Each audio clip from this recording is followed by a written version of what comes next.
out of context quote of the podcast. I love the way that her mouth makes sounds.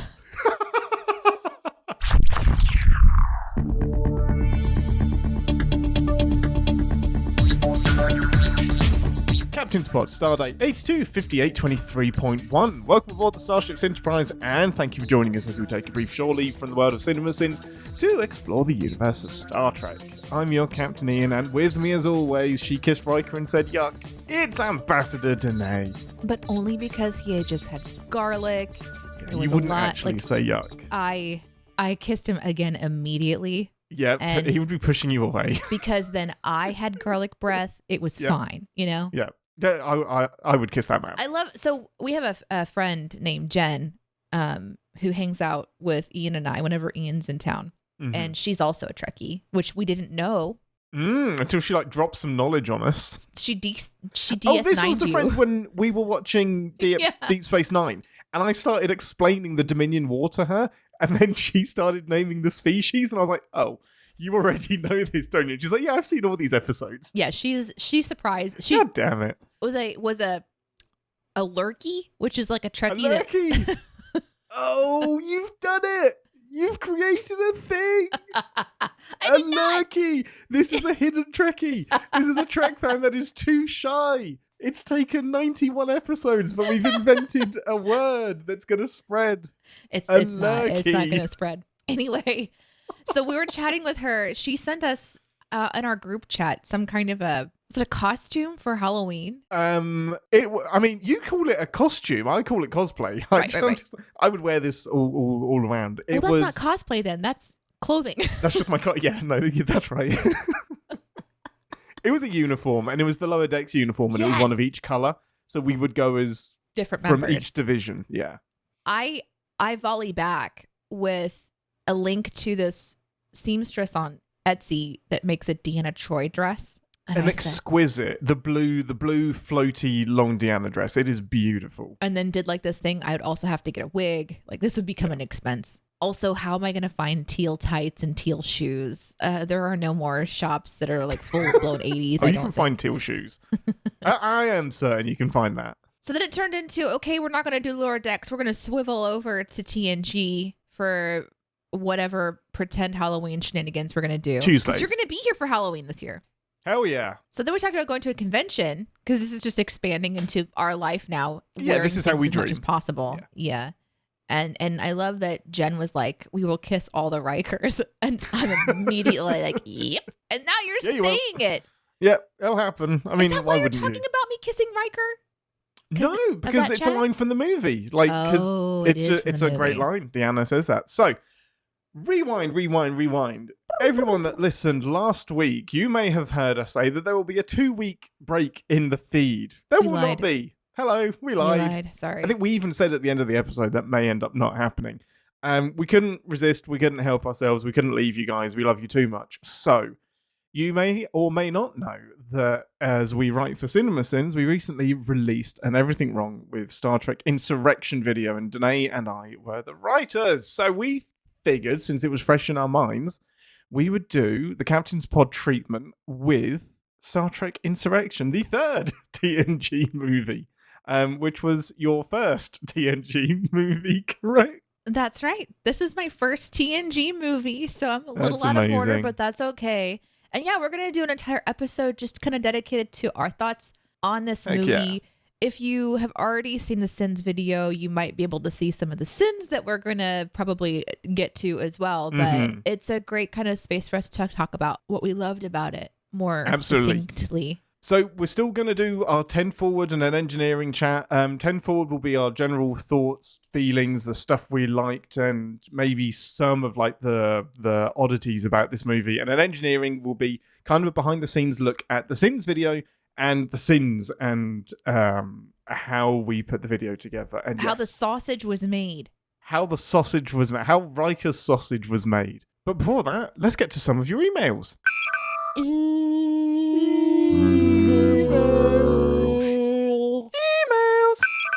Okay, hailing frequencies open, everyone. It's time for us to read your emails from Discord, Twitter, and, well, email. We have... You good? Yeah, that's it. So we have, first up, I believe they are Badgie the Combadge on Twitter and in the live show. Twitch, yeah. Twitch, yeah, that's it. Now, this is a really quick email and a really handy reminder. Ian, have you guys gone back and listened to the predictions from Strange New Worlds Season 1, Episode 2 and realised how many predictions you, Deneé, and Aaron got right? No, what? we didn't. We didn't do that at all. God. Why don't... Here, Why don't listen, we need to have... the worst showrunner. Not the worst. Okay? I'm up there. Not the worst. But this is where having a producer would be super handy. Somebody who's helping us to keep track, because we jump into the show so quickly. And then we don't really have a lot of downtime to do fun things like that, to like go back and listen or keep record or notes. It would be nice if we did. And we just genuinely forget. So I think what I'll do is, we're not going to do that this episode. Don't promise anything. Don't do it. We'll do it at some point. I think we made... Well, we'll do it. We made like a little... do it. We'll go through the predictions, really. We'll find time to do it. All right, listeners. Just, note that. And then I'd like you guys to send emails when that doesn't happen. Consistently until we don't do it. That's amazing. Okay, thank you for that, Badgie. It is muchly appreciated. Yes, thank you, Badgie. But also feel free to tell us what they are and what we got right. Like, feel free to go through and be really descriptive so we don't have to do that research ourselves. To be fair, he did list a couple. But yeah, I need sentences. Well, I need all of it. The fact that I predicted Sulu was going to be a cameo at some point, but actually there was Scotty. A ton of Gorn porn. And yeah, that was it. But I'm sure there'll be some other. If it's just those two. I mean, what's the point of doing predictions if we don't go back to it? It's the worst. I should never do predictions. So this is a comment on the YouTubes from Sadbeck or Sadbeck. I'm just listening to this episode, and the question came up: how would someone enjoy the Lower Decks crossover episode if they haven't watched Lower Decks before? So this is another I love these listener. so much. I hope they never stop, because I'm genuinely curious about that. It's amazing. This is another listener that has confirmed they had an incredibly fun time with the Strange New Worlds crossover episode. Not only do I agree with you guys about how well this is done, but it actually got me to watch Lower Decks, which I had actively avoided. And now I can't wait until season 4. That is so freaking cool. That is exactly, like, if you want to be really cynical, that's what the crossover episode is about. It's about getting other people into different parts of the brand and into different parts of the franchise. Like, yeah, it's great fun, but it serves a purpose for Star Trek because it's a little snapshot into Lower Decks. Do you think that was the best episode of Strange New Worlds? For me, it was. Yeah, it's the only one I'm still thinking about wanting to rewatch. It was so good. It's so good. It really was. Yeah. And my dad the Gorn episode was fun too, though. No. My dad is about to start watching Strange New World Season 2, and I said, don't do the crossover without me. And that tells me a lot. Like, this is a great opportunity for me to watch it with him. And he knows that that's coming, so he has now started to watch Lower Decks, and he loves Lower Decks as well now. Didn't like it to begin with, but now he likes it. Are you going to do the thing where when you sit down to watch the episode together, you're not watching the episode, you're watching your dad react to the episode? Oh, 100%. Because this is what I did last season with the finale, when they do that time travel thing back to an episode of the original series and the crossover. Which I had no clue about, yeah. Of course not. And I'm just watching him the whole time, and he's like, oh, that makes so much sense. So I was like, right? I know. That's cool. Oh, it's so great. That's where Strange New World sings for me. So well done. Can I do a comment in this little section that I was really happy to see today? Well, at the time of this recording, on our Discord, which you guys can join anytime you want to by going to discord.gg/CinemaSins. 007 Black Bishop of Death tagged Ian, myself, and Aaron and said, I've just finished binging the entirety of the pod and truly must say I hate myself for being this late to the game, but better late than never. That's impressive. I was really pleased to know that this person went through our entire catalog. That's amazing. And is actually having a good time. Yay! I think that's 91 episodes. I think this is 92. This is episode 92, I think. But hey, Send me an email next week and fact correct me. It's probably 107 or something, and I've missed the 100th anniversary. But yes, welcome aboard. Thank you for the message. Did we miss the 100th anniversary? No, not at all. Not at all. There is a chance that the 100th episode might line up with 100,000 downloads as well, but I don't know if the universe is that kind. Cool. We'll have more emails and messages next week, but please send them over to Twitter, the Discord, as Deneé said, and CinemaSins, an email, which is captainspod@cinemasins.com. With that, let's head over to 10 Forward to talk some Insurrection. To be mail.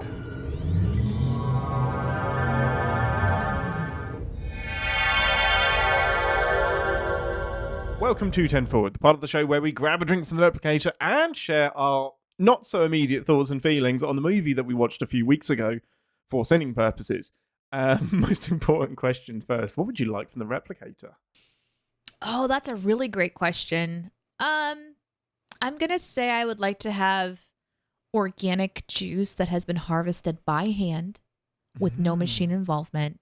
So whether that's going to be apple or pear, just some kind of a juice, So what you're asking me for is something not from the replicator then? Right. Because you want it made by hand. That's right. I want you to beam me to this planet, and then what I want is I want to have a drink from this planet specifically. Okay. Yeah. Today. We can arrange special that. Drink. Yeah. Yeah, we can arrange that. I would like a Klingon sing-along, please. I just want the little ball bouncing across the British tug is a sword. Okay. Somebody that has a Star Trek themed cafe needs to make boba tea that's called the Klingon sing-along because it has little balls in it. That would be amazing. That'd be amazing. That'd be beautiful. Be perfect. Give us a synopsis, Deneé. Oh, shit! Okay. This is really mean because it was a few weeks ago that we watched this. Woo. All right. So in this episode of The Next Generation... Movie. Right. No, it's an episode of Next Generation. No, it's just a little bit long. Yeah, it's a long episode. Riker and Troy are flirtatious. They bathe together.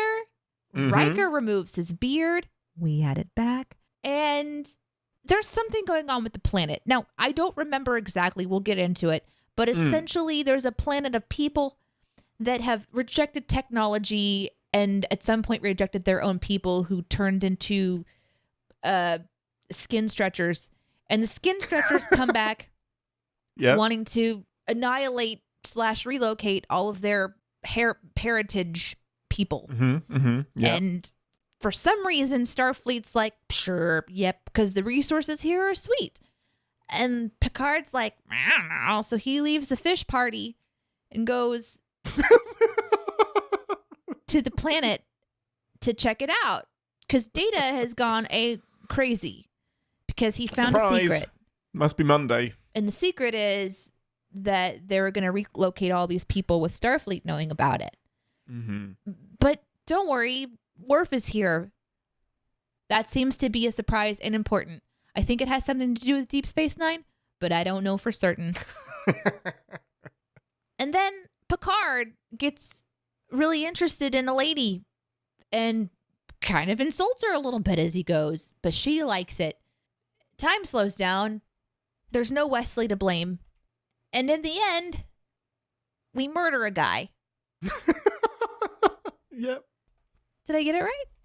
I feel like I'm missing something important. No, this is it. So what's interesting is that I was trying to I was writing notes about what's the big plot points here. And after 5 points, I was done.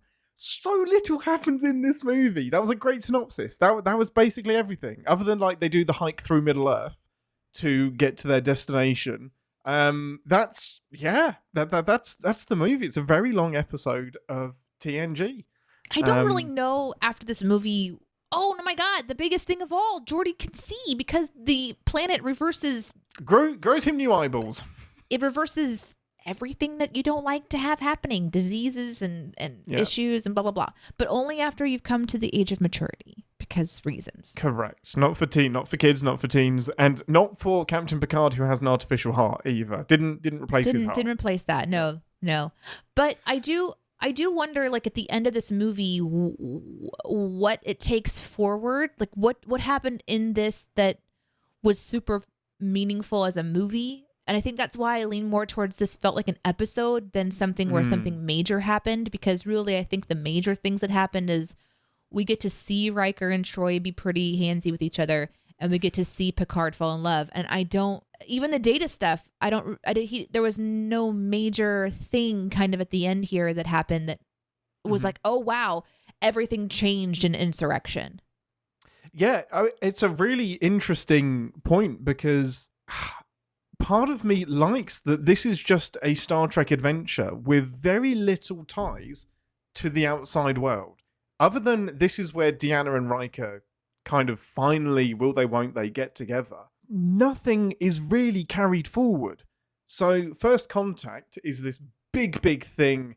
It's this big kind of like paragraph in Star Trek, and there's like a couple of other episodes that spin off and reference First Contact. Nemesis, the final TNG movie, obviously does some crazy things with Data. But Insurrection just comes and goes. And it came and went at the box office, and everybody was kind of bored and kind of didn't enjoy it. But there's a bit of me that's like, I love that it's just an episode of TNG. I kind of like that. I mean, I understand, probably because it's better than the worst case scenario, which is where it messes something up so severely that it takes away from the context of Nemesis. the show. Yeah. Mm-hmm. I don't, sure, Nemesis. I know you haven't seen Nemesis, but yeah, that's a great comparison. But so it sounds like this is better, but at the same time, if I was going to go to the theater and pay money to go, but you know what? As a Star Trek, as a person who's really coming to enjoy the franchise, I would do that to support the content. Does that make sense? Like, exactly. Because I want them to continue to create content, and how you ensure that happens is by paying for the content, which for all of us who remember, used to be going to the movies. Yep. But this is the interesting thing about Star Trek movies in general, is that movies are supposed to have, I say supposed to, that's a very broad subject. Hollywood movies, blockbusters, summer releases, which is what Star Trek movies tend to be, are supposed to have this broad appeal to get bums in seats and to get the casual person to pop in, which is tricky considering you're basing it on a lot of TV episodes. Really, for me, they're a love letter to the fan. Like, this is, you've watched us on TV, now we have a bigger budget, bigger spectacle, bigger screen, and we can do bigger things. So I think that's why I end up really liking Insurrection, even though we sinned the heck out of it, because it's an episode of Star Trek that they just had more money to do. It has a great space battle with the Enterprise and the Sonar ships. And for me, it was just awesome to see it on the big screen. And this was my first ever Star Trek movie to watch in the theaters. So I'm always going to have a little bit of bias. This was the first Star Trek movie I got to watch in the cinema with my dad. So I came out of it being like, that was the best movie I've ever seen. And my dad was like, I didn't enjoy that. Mm-hmm. So very, very different experiences. But overall, before we get deep into like the weeds of it, what is your overall feeling just coming out of it as a movie watcher, Star Trek fan? How did the movie hit you? Did you have a good time with it? Did you enjoy it? Or did you just get bored?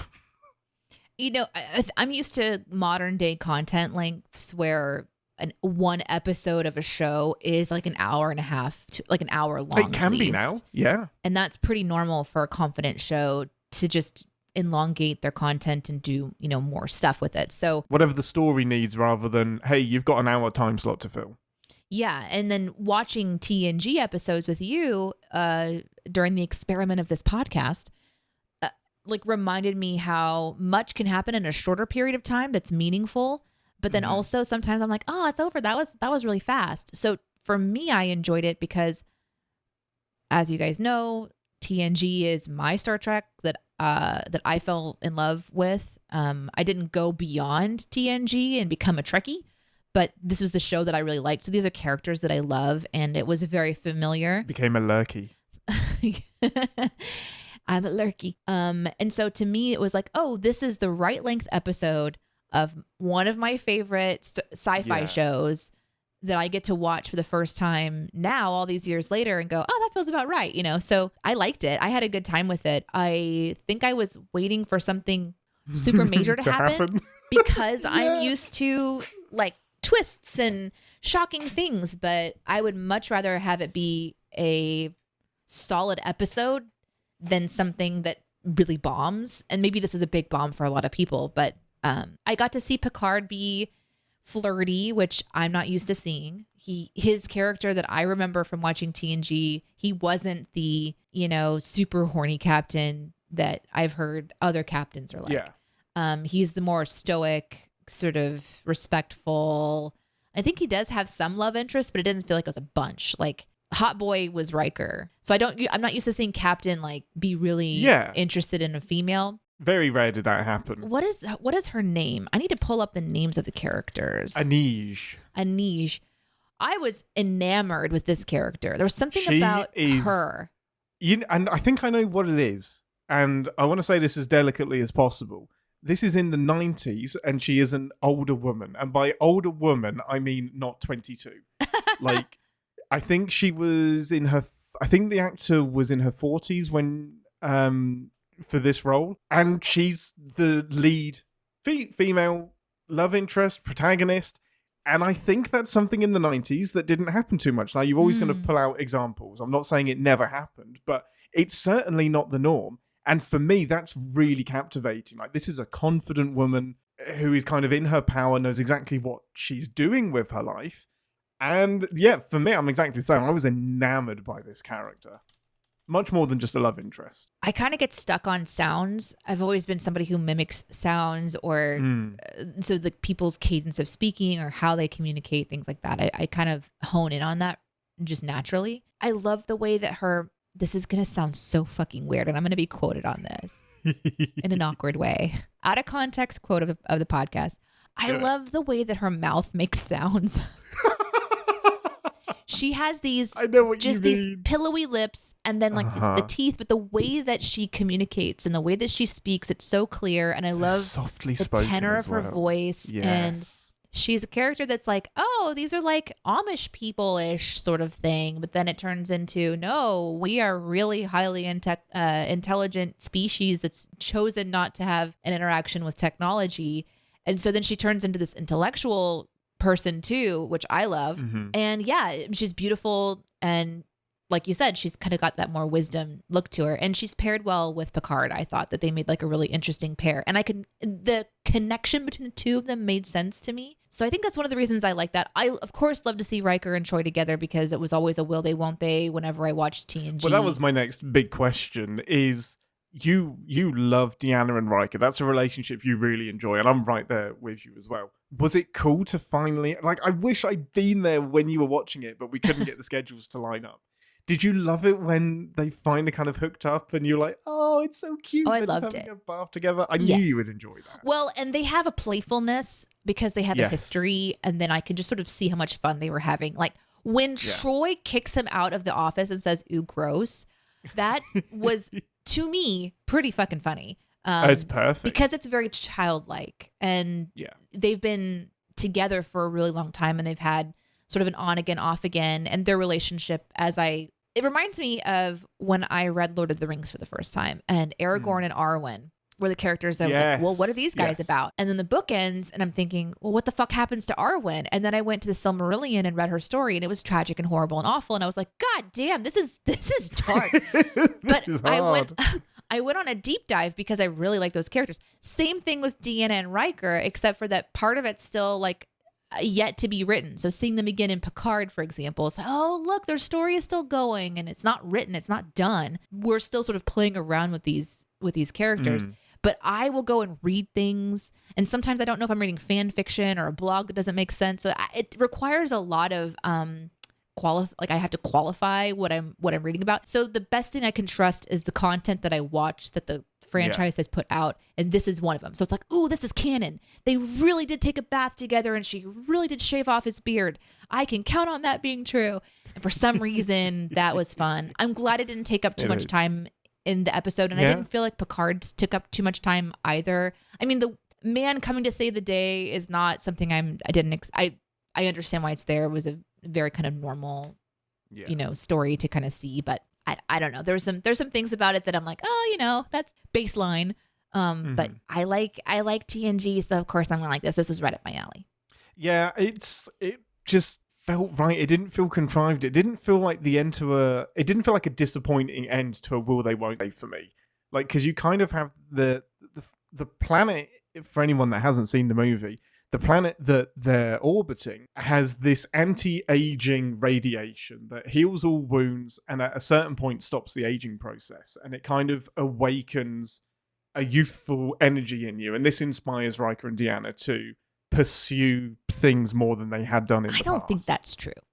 I don't think that's entirely true either. I think there's like a kernel of truth, but I don't think they needed much of an excuse. That was one of my biggest sins at the end for me, was there's this insinuation that the relationship kind of restarted because of this planet. But I guess I didn't get that it was being in proximity in space gave them some sort of a boost. I thought you had to go to the planet to get the boost. So maybe if I sort of rewatch it with that in mind, that just being in orbit influenced them. Yeah.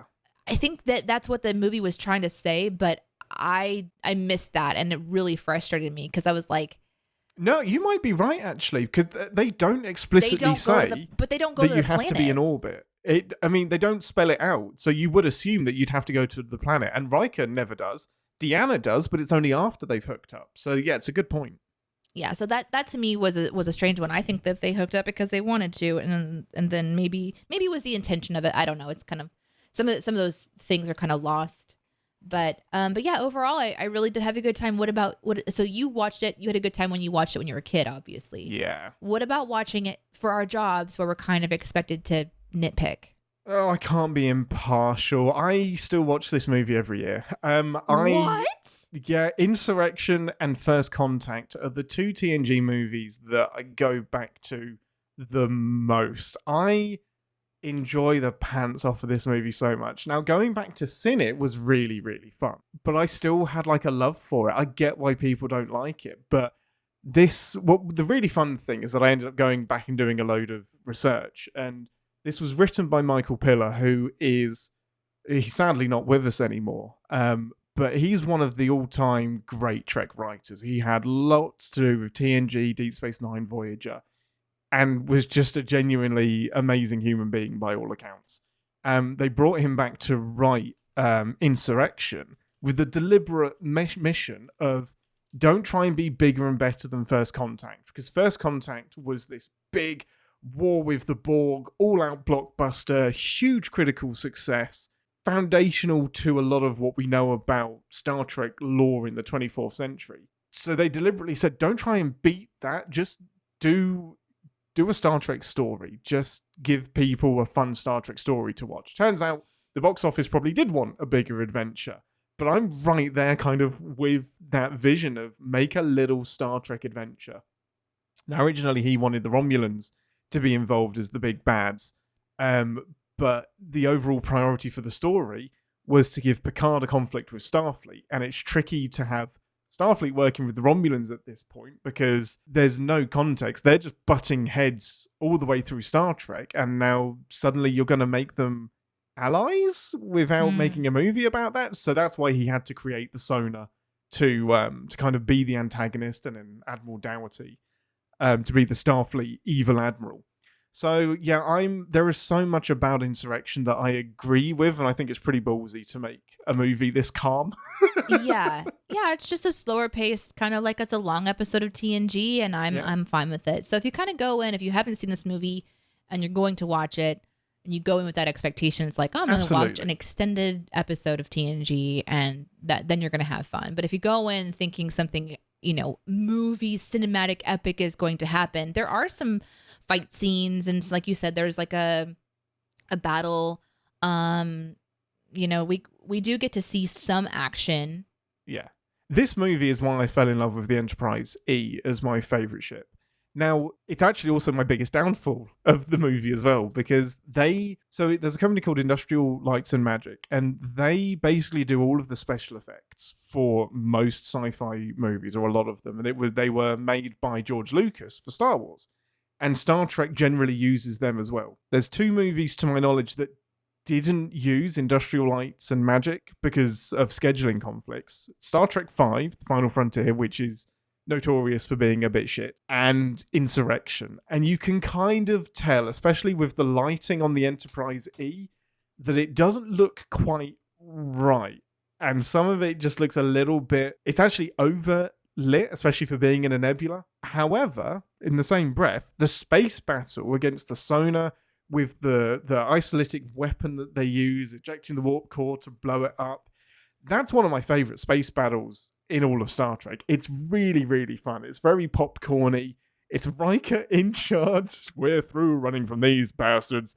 Just, he has some epic, like, kind of Bruce Willis Die Hard kind of lines that he delivers. That's just so fun for me. I love that part of the movie. I thought that the exterior shots of the stuff, to me, I didn't notice it, but then I'm not, quite as honed in on that as you, because like there's a shot at the towards the end where the Enterprise is flying over. So in this movie, there's a space station thing that's been put in orbit of the planet that's going to somehow absorb the power of this planet, and then it zaps the planet, so anyone living on it no longer has access. And then I think the idea is that out of X amount of years, it'll regenerate that property again somehow, but that's kind of escaping me. But anyway, there's these big kind of like solar panels that come up, and it's going to suck all of the life out of the planet. And the Enterprise comes in as it's blowing up, and it flies over the... When it's rescuing Picard? Yeah, they're doing a Picard rescue. Picard goes into the station to set the countdown for the destruction, and here comes the Enterprise, and it zooms over the exploding station, and it just, to me, it looks really cool. That's beautiful. Yeah, that's really, really cool. That's where the money went. It's such a great money shot of the Enterprise swooping in to save the day. There's no need for the Enterprise to get that close. That's not how transporters work, but it doesn't matter.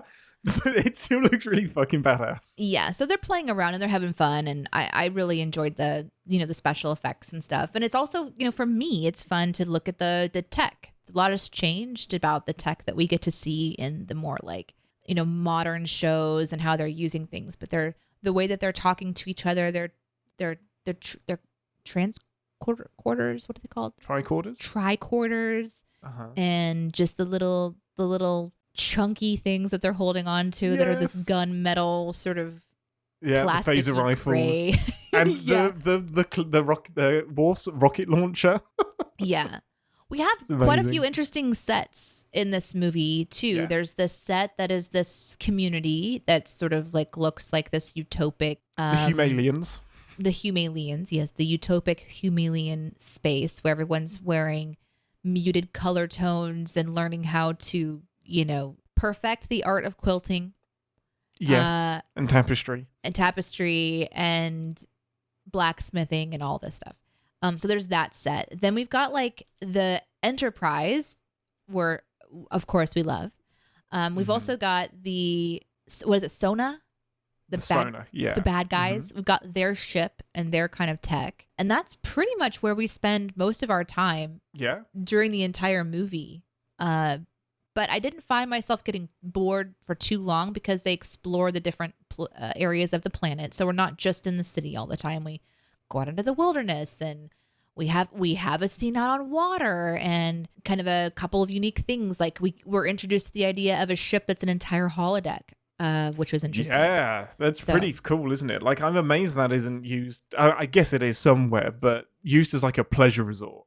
Like, that's a freaking huge holodeck. Imagine like the adventures you could have on there. I guess we do see a couple shuttles. We have a shuttle flight kind of scenario, which is something I don't remember like seeing that. And I think the exterior shots of those look really nice. I mean, when I saw Data pull up side by side with Picard and like look out the window as if they're cruising down the street and they're going to roll on their window to have like music play, and they're literally listening to music. I thought that was so funny.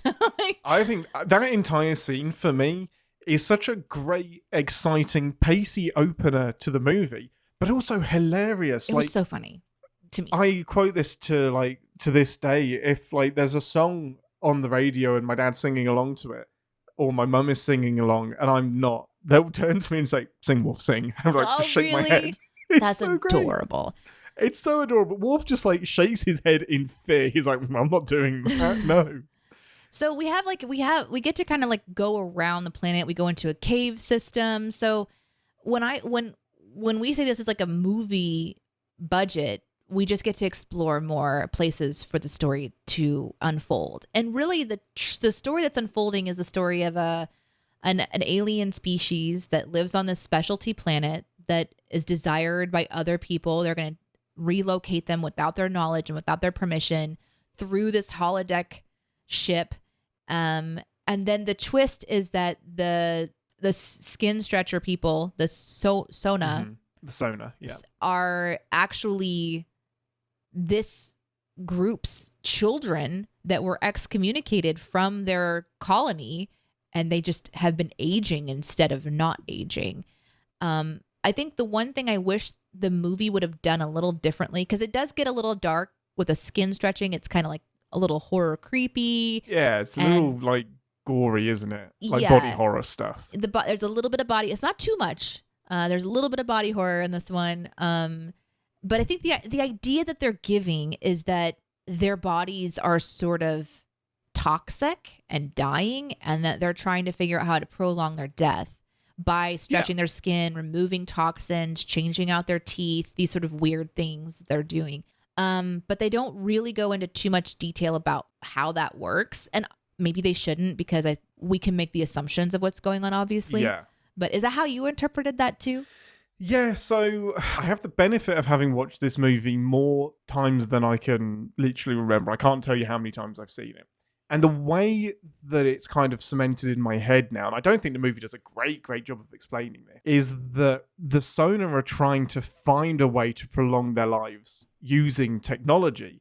And the kicker is that the people that they've left, the Baku, because the Sona have left because they want to explore the universe and they don't want to be stuck on this one planet. They're searching for this thing that the Baku have just by existing on this planet.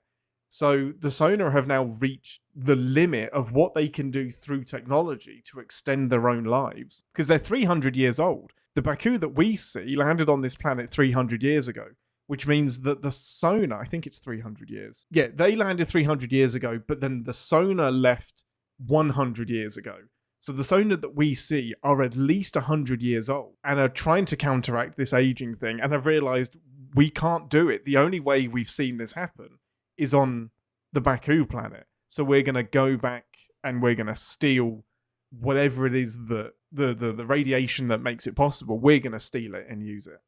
They have, so that's the crux of it. They have assistants that wear very tight clothing who administer their drugs and pull out. So but we don't have any idea going into this movie as a standalone who those people are, if they've enslaved another alien group, or if they're considered Sona. Like, there's just this sort of mystery about their culture, their hunt for technology. It's a few lines of the movie that give you the context that you sort of need to understand what they're doing, and then the twist at the end. Well, there's a the main bad guy, and then there's his assistant who has a little bit more of a heart, a little bit more of an ethical guideline, a little bit more of a questionable, like, why are we doing this? And I thought it was really great because by the end, he's actually reunited with his mother. Oh. And they kind of have this opportunity to have a little cuddle, like, hey, Mom, it's me. I look like a garbage bag, but a garbage bag stretched over all of the garbage of my life for the last however long. Like, I've been through it. But it was but even that is just this quick moment. And it's not, part of me wants to explore that a little bit in the movie. But I think that's because storytelling has changed enough over the years that we now often see there being a little bit more exploration into the motivation of the quote unquote bad guys to give them more of a character. Flesh them out, to excuse the pun. Yeah. This movie would have 7 endings if it came out today. There would be so much. So this is probably, like, who are those women? Who are they? I don't know. But this is my number one, probably biggest sin of the movie. But yeah, we can absolutely talk about it now. They're doing this brief. Riker and Deanna are doing this briefing where they're researching the Sona so that Picard can go into the Briar Patch, educated and knowing about who he's going to be talking to. And the Briar Patch is the colony. This big nebula. The big nebula that surrounds where the planet is. Oh, okay. But, I mean, the briar patch is really just a big plot device so that the Enterprise can't call for help. But that's what it is. So Deanna and Riker are doing this research, and there is some text that appears on screen. And Riker and Deanna give us a couple of lines from it, which is basically the sonar gave us, helped produce this chemical that was needed for soldiers during the Dominion War. I think they were producing the chemical. Anyway, they did something in the Dominion War that wasn't very, very nice, and they're kind of thuggish and bullies, and they've conquered 2 other species. Now, the text on screen gives us way more information and interesting detail about that, but it's on screen for 5 frames. We don't get communicated to us half of the information that's on this pad. So then the idea is that the women, or I shouldn't assume their gender, but they look very woman-like. Yeah. That are administering the drugs is one of the races that they've... Exactly. There are 2 species that have been conquered. Okay. And that's why they're dressed up and... I mean, dress how you want to dress, but my assumption is that the sonar are making them dress this way because it's pleasant to look at. And they do refer to that quite specifically. They do?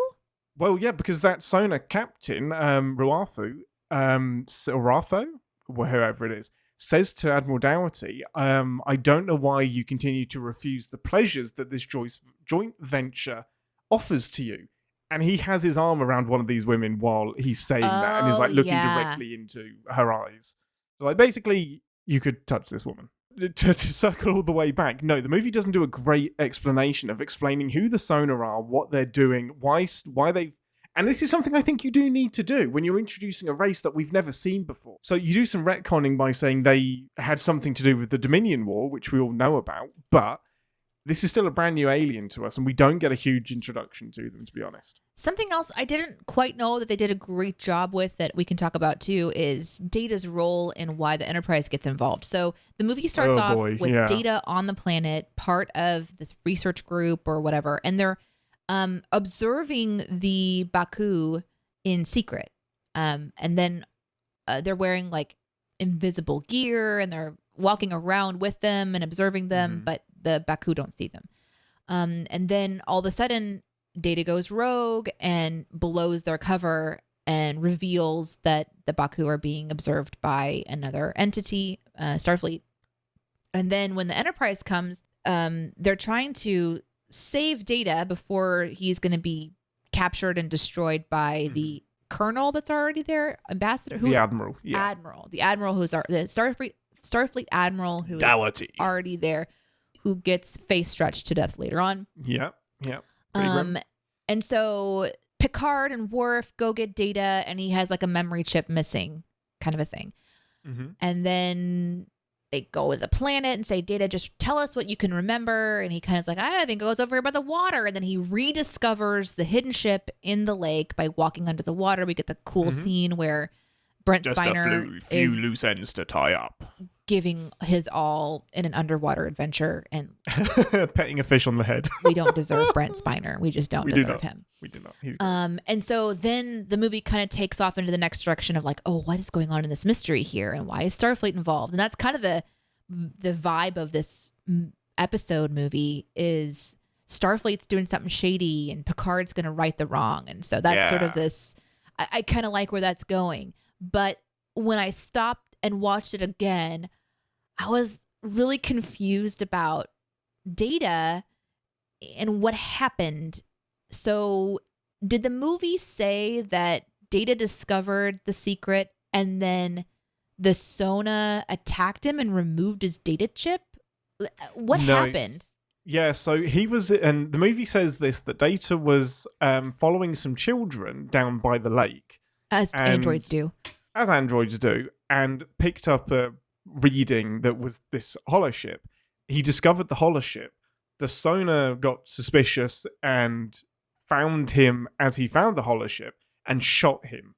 And when he got shot on the neck, it damaged these engrams, the memory engrams, but it also kicked in this safety protocol that we've never heard of before.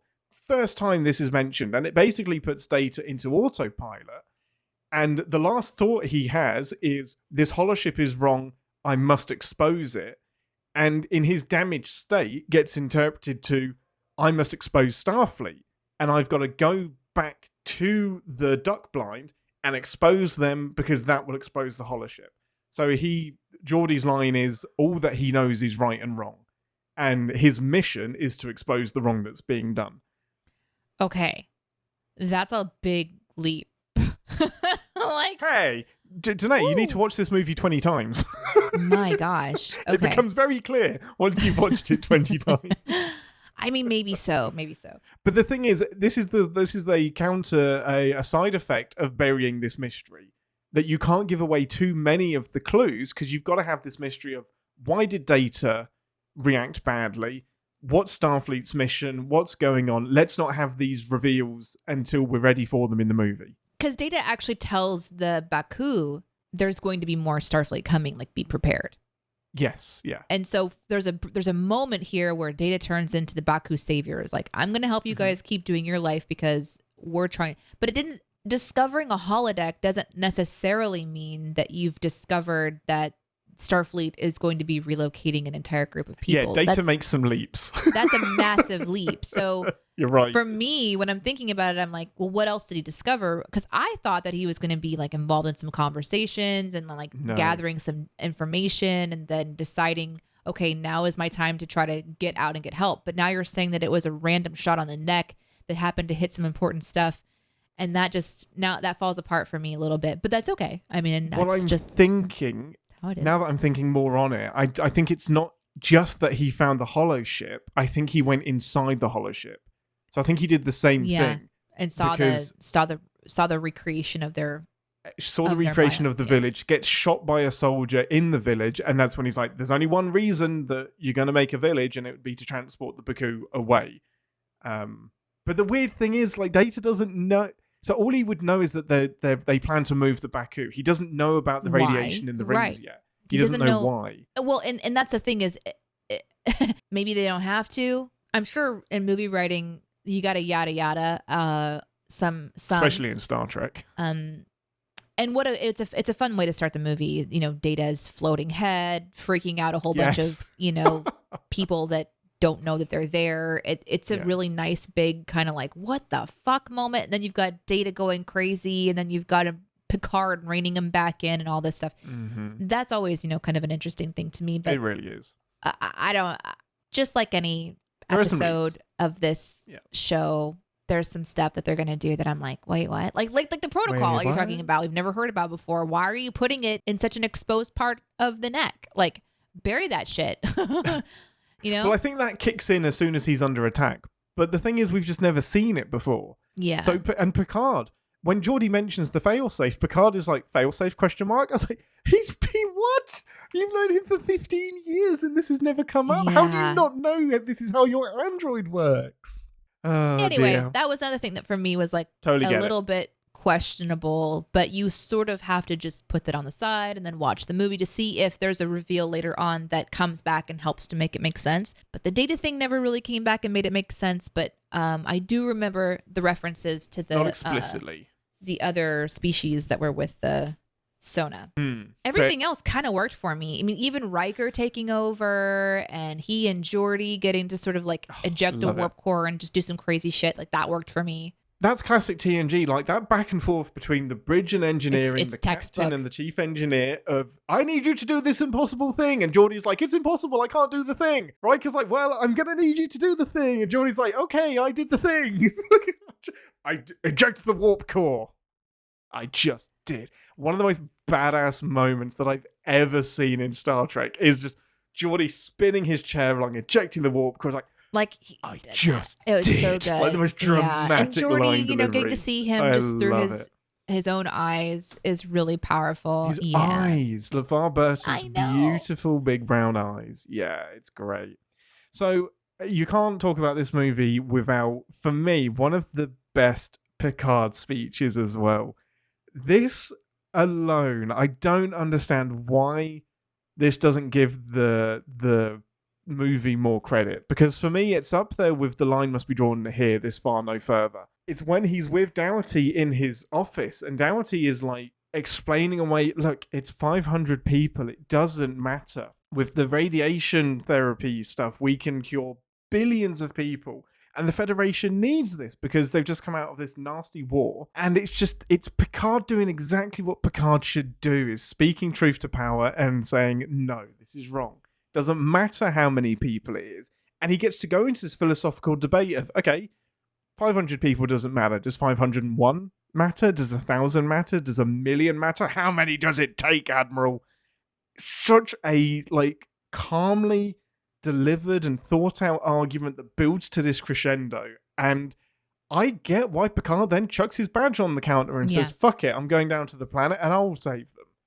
It is the least contrived. Captain takes the law into his own hands. And he tries to take it into his own hands through Starfleet too. He's like, so there's other ways that we can have this biometric stuff. And the Admiral says, but there's something about this planet that makes it work, which is another yada yada. But anyway.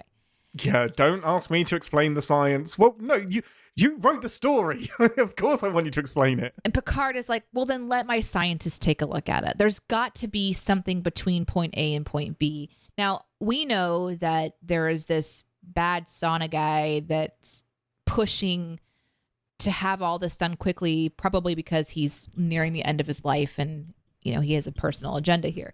And the Sona are the only ones that can turn the technology into something useful. That's why Starfleet need them. So the Sona can't survive long enough for their tech to be reused or something like that. There's a reason that we're on this timeline. But even still, Picard, before he puts his badge down, tries to do the right thing, even through Starfleet standards and take over. But yeah, you're right. That line was really, really good because he's like, how many?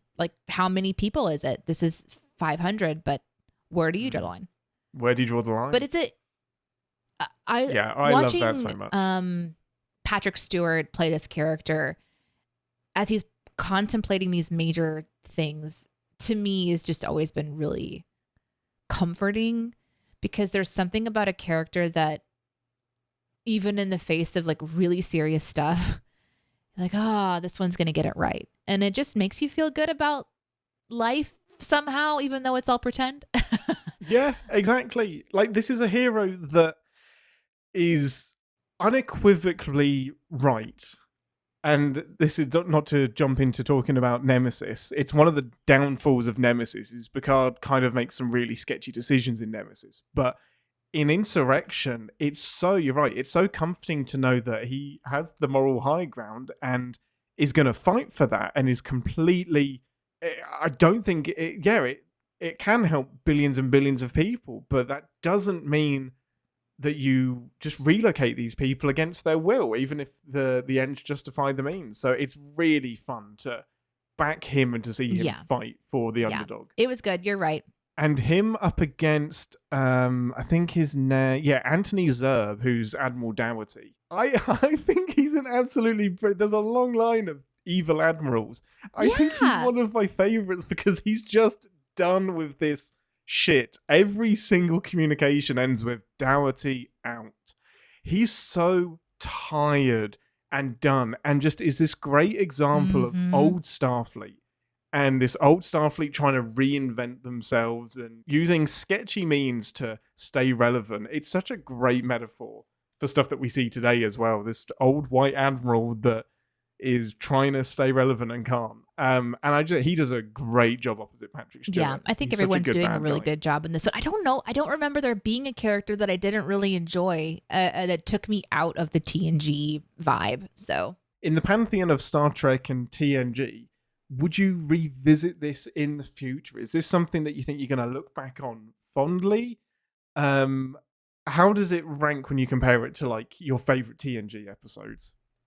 I think that if we fast forward, let's say a decade, and I'm still watching Star Trek, and I'm still working, where my job is to review content and, write for it and stuff. I don't know that I'm going to remember that this is a movie. I think I'm going to think this is an episode, and it's probably going to be one of my favorites because there's a lot of interesting. Yes. Like, there's weapons. There's I don't know. It's a nice slow pace. Riker and Deanna finally get together. It feels like a retirement episode. Like when Deneé retires in 2 decades or however long it takes me to retire, I have no idea. Like, oh God, can I retire in 2 decades? That'd be fucking cool. If I retire someday and I'm just like, oh, I want to watch something that's just, easy peasy, and this is definitely, part of it. This is my Sunday afternoon. Yeah, it has all the characters. I would, however, love to see more Beverly and more Deanna. That's something that in this particular movie, there's just not time for. Not just this one. And I loved those episodes that were more focused on the women, because I happen to be one and I like to see myself represented in content. Weird. So strange. Hell yeah. Why the hell not? There's plenty of admirals representing me. And I think you could argue that I think the strongest argument against so Donna Murphy is the actor that plays Anej, and a lot of people are like, wouldn't it have been nice to see Picard and Beverly in this kind of role? But when you've got an episode that has Deanna and a movie that has Deanna and Riker, I can see why they didn't do the Beverly and Picard hookup thing as well. But annoyingly, Beverly just gets freaking sidelined all of the time. I think I can see why Picard would be interested, and I don't want to spend too much time talking about this, but this new love interest person lives a simple lifestyle. He comes from a vineyard. Like, there's just some similarities to, I think, what he can appreciate. And Beverly is a career woman, and there's some, I think, conflict of interest there. I think there's like an attraction and an appreciation and respect, but I was never like hoping that Picard and Beverly would hook up forever. But maybe I'm missing some episodes where there was that potential. I did like the Deanna and Beverly moment where they were realizing that their breasts were getting firmer because they were on the planet, and Data is standing there. Not that we care about such things in this day and age. Standing there like absorbing that information, and then he repeats it to, I think, Worf. Yeah. A beat later. To Worf. Yep. He's like, oh, Worf God. looks down. Worf's just like. But I always took that as Worf is looking at his breasts. Are they? Maybe I am firming. Yes. I don't know. But there was some fun beats that were with the women characters that I enjoyed, and we did get to see them shoot some weaponry. We, they were part of the action. Yes, they were in the action. I don't know why Beverly is on the planet, but having said that, I'm glad she's in the movie. Like, she should be on the Enterprise, but still. Anyway. Well, Beverly is the one that solves the DNA similarities. Her tricorder does. Wow.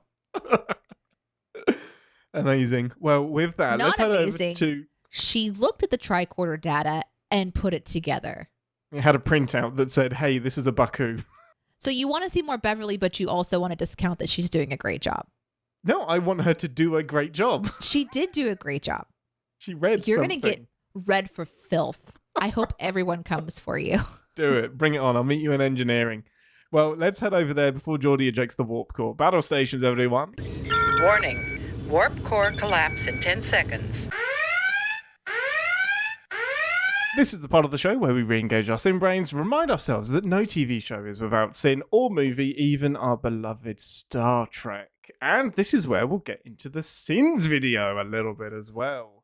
I want to air this out. Yes, we've seen it in the Sins video, but that joystick that comes up, the manual steering column that comes up in the bridge, it was one of my favorite things to see in the video because it just looks like a joystick, a gaming joystick from a PC in the 90s. It is. It stands out so much. Who thought that belongs in the 24th century? Somebody that was like, what if we had a joystick just like when you're flying a jet? That'd be so badass. I want to know the creative person behind that, and I want to talk to them, and I hope one day I get to meet them and I get to ask, why did you do that? I think it's because they thought that it was pretty advanced. He's steering the ship. Do you know how big this ship is? He's steering it with a steering column, and he has the weapons on there. You've just made so many people on the bridge redundant. It's got the little pew pews going on. That was amazing. Do you want to talk about the beard? Okay, so this is probably with confidence one of, if not the most giddy moments that I've had at this job. It's amazing. Since I started working with CinemaSins. We've done some funny shit, don't get me wrong. We've done some epic shit, like Everything Everywhere All at Once, for example. Like we've taken some really big swings. Yeah. But for some reason, this one really got me. And so if you are listening to this podcast and you have no idea what we're talking about, do you want to kind of set it up, Ian? Yeah, so this has been my number one sin from Insurrection for all time, was that I love Riker with a beard, and it freaked me the fuck out when he shaved himself. For me, it genuinely is very distracting because I feel like I'm looking at a different actor. Like, everyone looks very different when you suddenly take their beard away. So I always wondered what the movie would be like if he never shaved. So we did it. So it was going to be a throwaway joke where we just drew the beard back on and the narrator is relieved. And I just left a little note just like, I wonder what would happen if we kept the beard throughout the rest of the video. Would that in and of itself be too distracting? So we went for it because we can always remove it later. And it ended up being really funny, specifically because one of our editors, Aaron, not Aaron, Commodore Aaron, this is a different Aaron, he decided to put on a different beard for every following scene where Riker appears. So sometimes you have this twirly moustache, sometimes you have sideburns, and we didn't ask for that. It's just part of just a great creative choice that ended up cracking our shit up. And it did take quite a lot of effort. I was really pleased to see in the comments of the video that people were recognizing, like, shout out to the editor that did this, because that is painstaking it's frame work. by frame. But to know that, so when I watched this, obviously before anybody else, we're putting it all together, and the first time that I watched this video, I laughed so hard. I was genuinely in pain. I had tears in my eyes. I had to pause the video, and then it started and it was a different beard, and I started laughing again. And then it came back and it was different, and it gut punch laughter. I knew something was going to happen, but I didn't know if we were going to just take a simple, a little PNG image, a little like icon, and just slap it on there like a sticker so that it obviously looks done on purpose to be stupid, but to actually hand draw it and then reframe it frame by frame to where it kind of goes along with his face, and for it to be like not perfect on purpose but still committed, it just made the rest of the video so funny to me. I was really impressed. The more cartoony it is, the better. Like, if we'd have tried to do anything realistic, it wouldn't have worked. It wouldn't have worked. And to know that I loved it so much, but to see the fans taking the time to comment on the video that it hit them that funny too. I love it. It's so fun. Speaking of like something else that was really popular in the comments, is your Spaceballs outtake. Now, understandably, yay! A lot of people get to the end of the video and move on to the next thing. We do this little outtakes package afterwards, which is stuff that in moments in the movie that inspire us to think of other movies as well. And sometimes it'll just be characters talking to each other, but as actors that have played the same actor but a different character from a different movie, or just stuff that lines up really well. Your Spaceballs one is so freaking funny, and it just lines up so well. Yeah, it worked out really well. And that's, once again, like, we have the idea, and then our partnership with the editing team is just fantastic, and Aaron, and it just was great. Because you've probably seen the video, I don't want to go through and talk about it all tit for tat, but just in the interest of hitting some of the ones that I really wanted to make sure I talk about here on this show, I was a bit perturbed at how they portrayed Picard at the beginning when he's fumbling over the pronunciation of some words. Eugene Chafor, emphasis on the chin and the for. And I think it's purposeful because, we want to kind of like bring some humor and some lightness to seeing our crew in the whites doing the whole thing. But I just did not believe for 1 second that Picard wouldn't have been fully prepared. I just don't believe it. So that one was, I'm glad that we synced that. Yeah, he's not the uni student that's cramming at the last second. No. Huge positive that I forgot to mention is the uniforms. The dress. This is the first appearance of the dress uniforms. Oh. It is one of my all-time favorite TNG uniforms. I have the Riker one with the grey down the middle. It's so freaking smart. And it's such like, usually the dress uniforms for Star Trek would just make it a skirt. So they kind of just extended the tunic or the top down to their knees. But this is like a completely different uniform entirely. It's so pretty. I love it too. I also, in the same vein of like playing around with character flaws, they play around with Worf not showing up to work on time, which also seemed unbelievable to me. So I'm glad that we send that too. So that's apparently because he's being affected by the planet. And it's making him go through puberty again, which means he needs more sleep. So he slept through his alarm. But I do love the sin that you live in an alarm clock. Thank you, because you do. You live inside of a machine. This should not be possible. You should definitely have been waking up. On the topic of Worf, this is a classic thing in TNG movies where he's not supposed to be on the ship. So when TNG goes off the air, after Generations, Michael Dorn joins Deep Space Nine. So for every following TNG movie, you have to come up with a contrived way for why he's not on Deep Space Nine and is on the Enterprise to get the crew back together. Yeah. And this one, they kind of just gloss over it because Geordi cuts him off and like says with the news about Data. So Worf begins to explain, but then gets talked over by Geordi. That's clearly the writers being like, we don't actually want to explain this. Just be happy that Worf is here. Another one that I liked that we did, that I thought maybe was one of my top sins, is your catch that the beaming away sparkles were the wrong beaming away sparkles. When did you notice that? Was that something you've seen for a long, long time and you finally got to nitpick?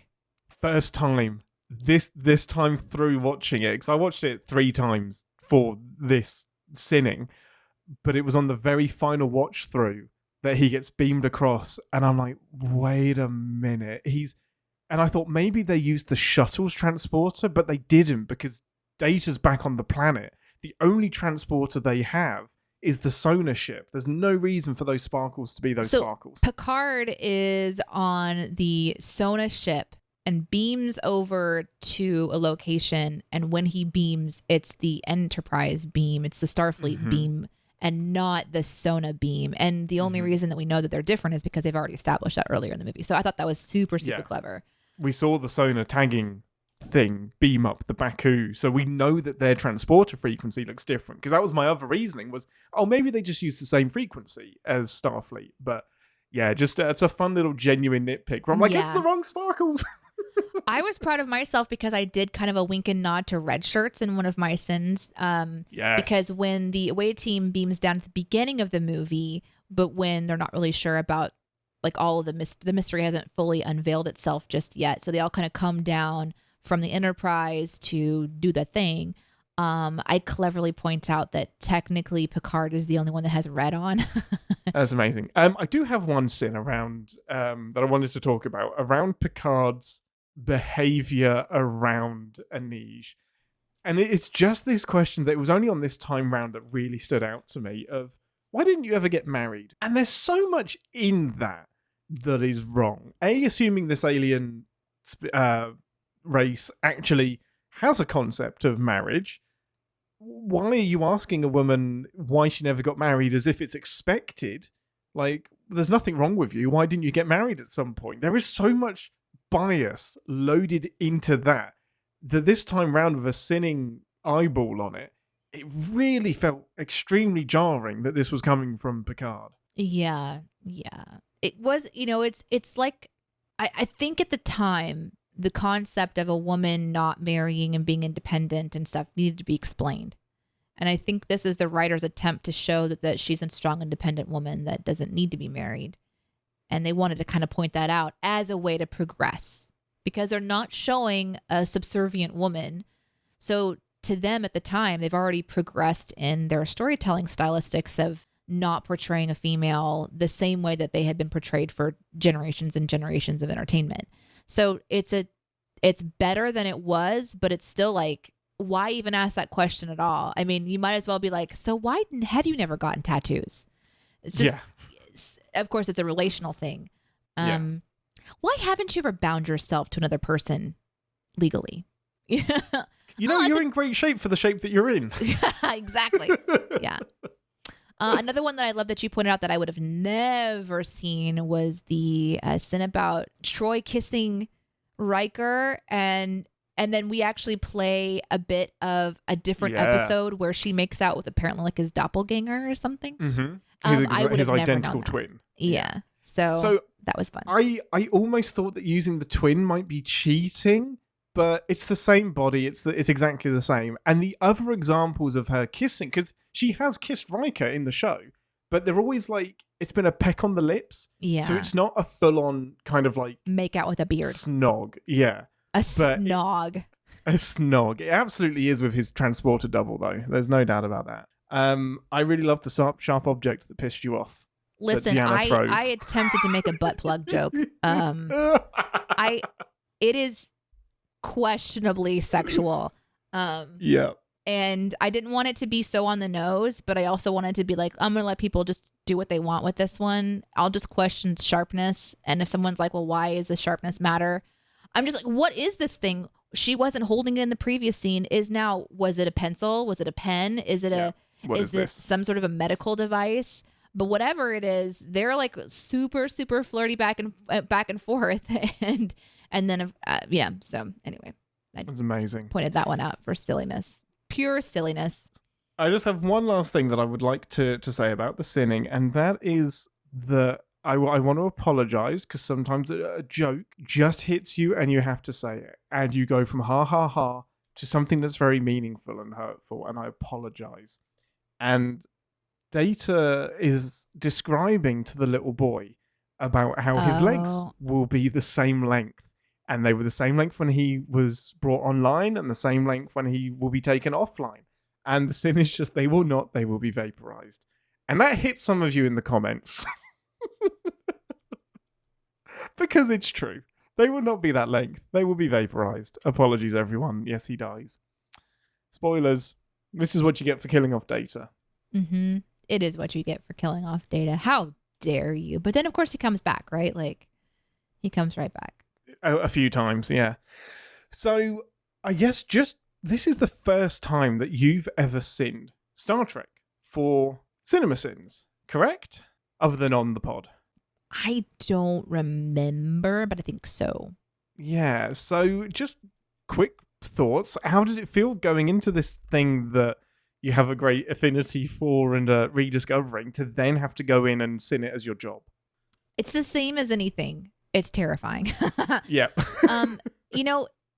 When you create a entertainment product that you hope makes people happy or whatever, it's terrifying because you want to give them something, but entertainment is so subjective. Like when I was a massage therapist, I had work I did, and how I know I did good work is when they came back. And I built that practice myself. So I knew my clients liked my style and they would come to me and I didn't have to question it because I was doing my thing and they came back to me. But stepping into the role of a writer for a pre-existing channel and trying to match cadence and make sure that what I'm writing is still something that the audience enjoys, it is debilitating sometimes. And it's not... I've talked about it before and I've actually gotten slack for it. And I was worried about sharing my actual opinion about just the terror of doing my job sometimes, but I was encouraged to just be me. And so, it's scary as fuck because I want everybody to have a good time and I want to do a good job, but there's such a subjectivity to it. So it's always, so then you add to that, not only that there's CinemaSins fans to cater to and to write for and to keep in mind, but then there's also Star Trek fans. So when you're writing for a franchise, it just dials it up even more because you want to do a good job and you want to point out stuff that is a sin according to our brand and according to our brains, but also do it in a way where you're having fun and we're not hating on something, Correct. So it's a nuance that I've been working at trying to get better at for years and years now. So I'm confident sometimes. And it's just, I just go in and I write and I try not to think about it, too much. When I write content for something that I'm somewhat familiar with, I get a little bit more confident because at least I know I can make a reference, like the red shirt reference. Yes, it's TNG and it's a different thing. And I knew that when I wrote it, but I thought, oh, this is a way to sort of serve the fans and have some fun.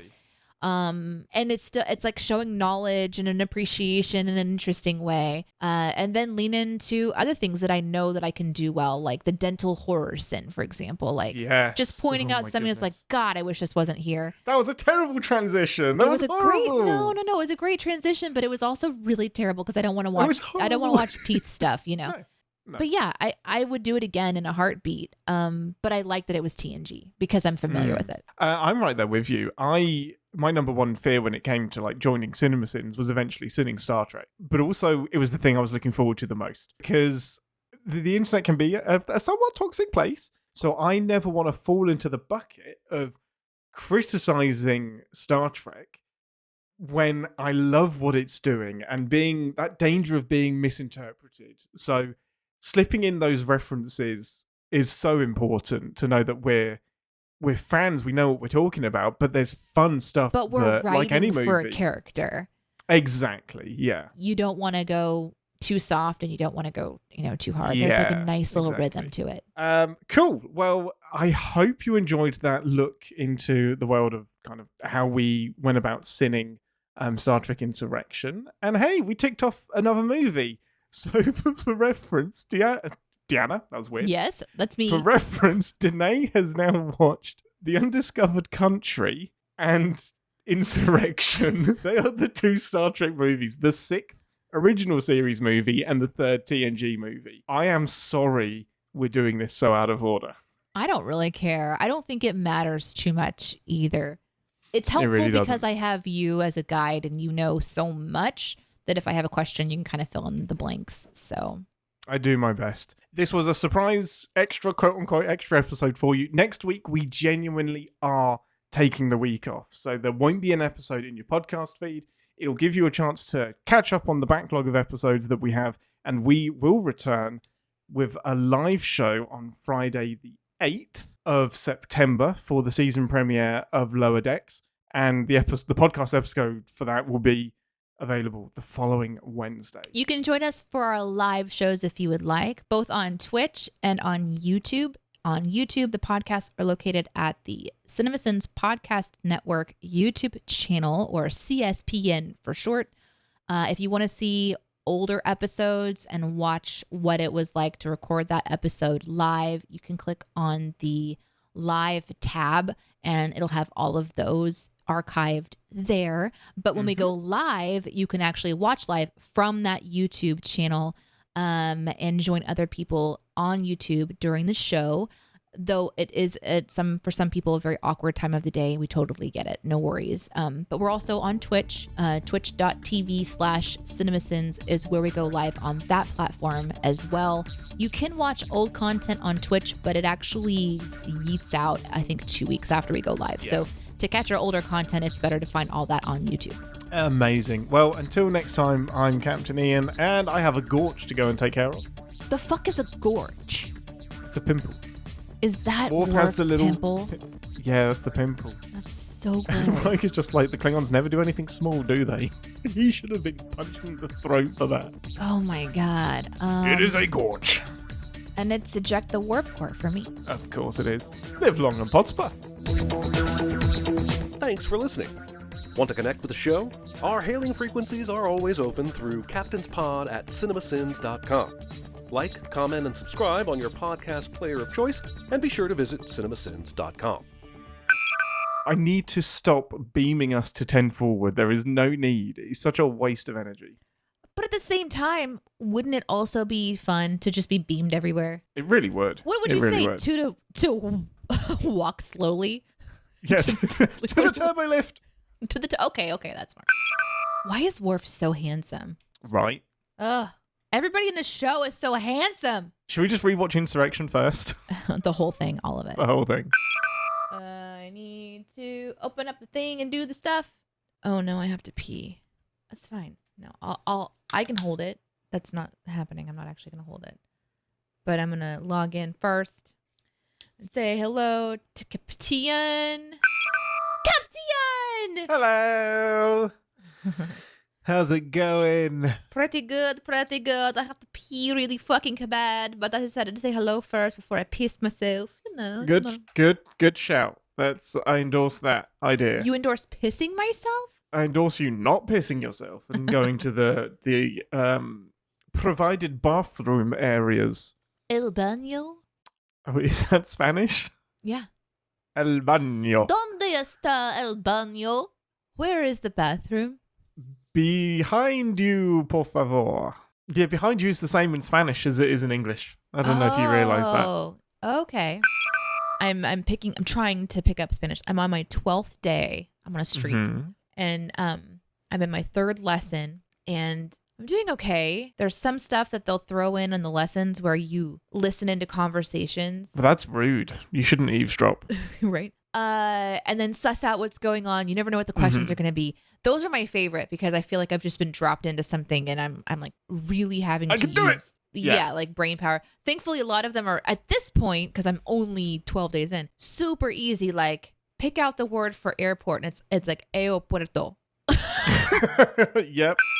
So I've used one of these before and kind of realized that this wasn't going to work unless I have a reason to speak this language every day. Like I can learn it and become familiar, but I will never ever be fluent unless there is a day-to-day reason for me to speak this language, and I'm not going to maintain that practice.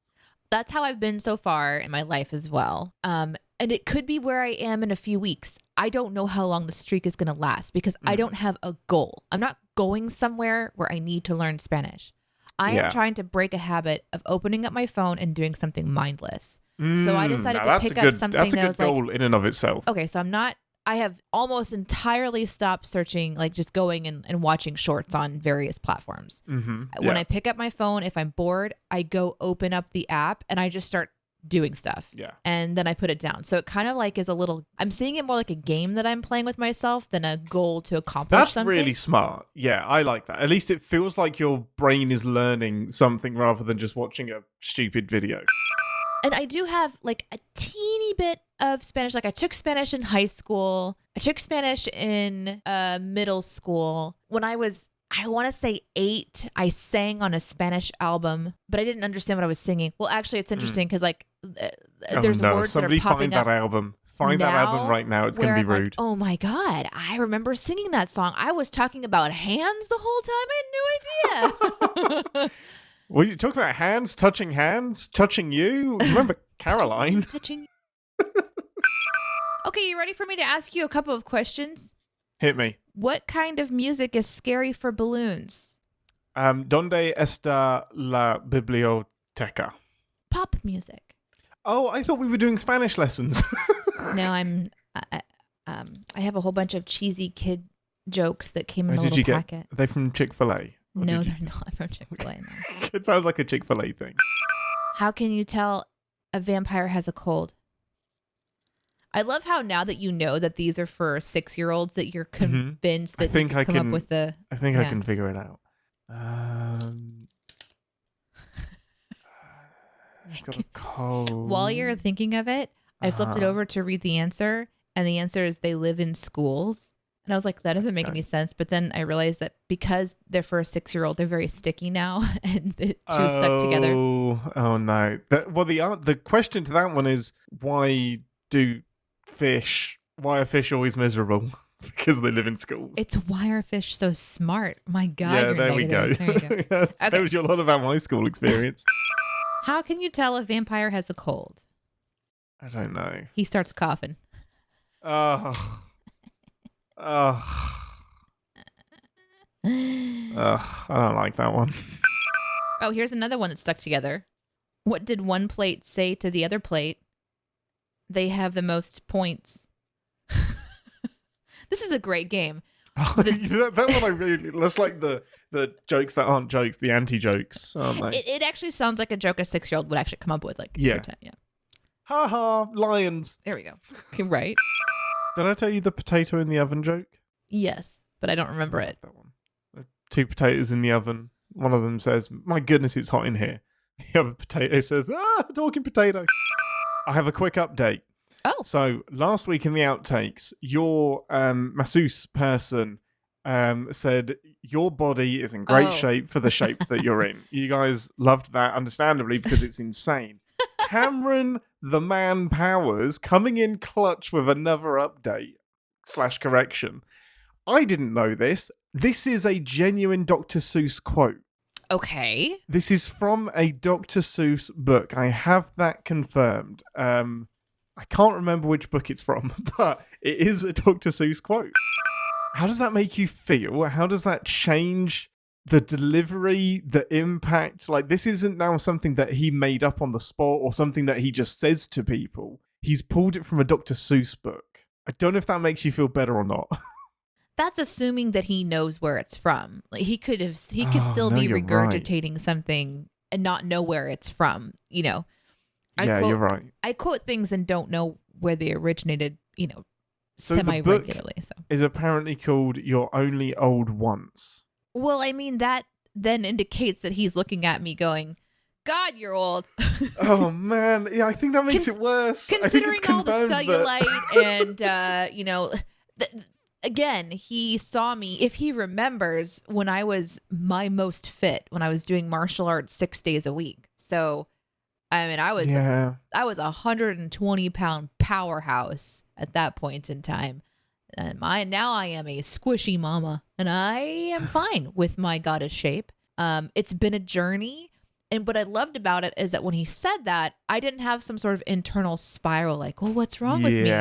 My initial reaction is like, "What the fuck does that mean?" Fuck, dude? Like, I've given terrible advice before. I've said very questionable things with the best intentions before. So I'm assuming he had the same thing kind of going on. Is it okay that it's from Dr. Seuss? I mean, out of context, it still has the same reaction. Like, yeah. I did stumble upon another quote that gave me the same kind of feeling. Here we go. So here's the quote. There are the hands that made us, then there are the hands that guide the hands. Is this like about generational things? Well, this is said to somebody that is questioning like the meaning of their existence. They're like, I don't mean anything, I was a mistake. And the comforting words are, there are the hands that made us and the hands that guide the hands. And after some, what do you think it means? I mean, it's interesting because it's asking you to go like one loop backwards. Exactly. So let's if we're talking about creating something with your hands, there's the hands that made the pot of clay that formed the clay that you're now purchasing. There's those hands. But then there's also the hands that dug the clay out of the earth to give it to the potter. So it's like, correct. There's always another sort of ring to think about. And then there's the parent that made the potter and the parent that made that parent. So the idea is that everything was made by something. So don't worry about it. My problem is... That doesn't mean anything at all. Thank you. That doesn't mean shit. It's the intent with which I was made. The character is having a crisis about. It's like, yeah, thanks. They had a dad as well. That doesn't help me. It's time to record the show.